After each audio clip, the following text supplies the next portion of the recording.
This month's video series is all about new business or product ideas and how to make sure that you research and test and validate before you spend 1 minute fleshing out your idea. Now, in last week's video, I introduced this concept and I discussed the importance of it, especially right now where companies are thinking about branching out and pivoting. And in this week's video, I want to talk to you about researching and testing your idea before you move on to the validation stage. So if you've come up with a fantastic new idea for a business or a product or service or a new online course or program, then that's great. But the next thing you need to do is a little bit of research, and an obvious starting point for that would be to sit down and do some Google research.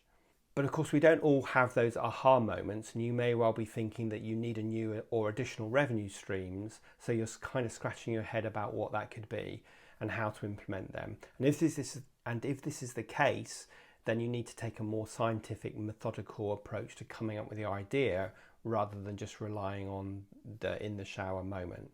Now, of course, those aha moments can be the inspiration for an idea, but you still need to go and research if the data supports the idea or not. As I said, an obvious first approach would be to Google your idea. Does it already exist? Now, if the answer is yes to that, then that's good because it tells you there's probably demand for it. And if the answer is yes, then you need to think about if your idea is a different variant or if there's room for you too in that market. Now, if nothing shows up on Google, then is there anything similar, or are you creating something that no one wants and hence no one has tried to create it before and it's not shown up on Google?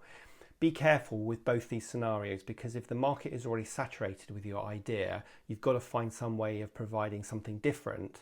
And conversely, if no one is doing anything similar to your idea, then you're either about to become a millionaire, or more likely, sadly, there's a reason why nobody's already done it.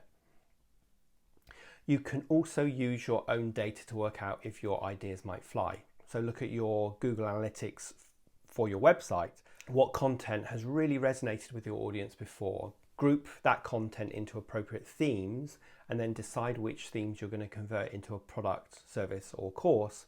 Maybe pick two of those themes, develop a bit further before you pick your one. Now, you can also use your email marketing automation tools such as MailChimp and ActiveCampaign. Analyze the mails that you've sent over the last year. Which one's got the most opens and the most click-throughs?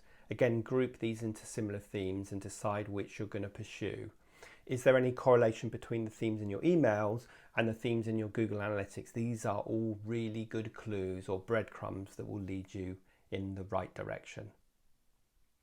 Next week's video, I'm going to talk all about validation.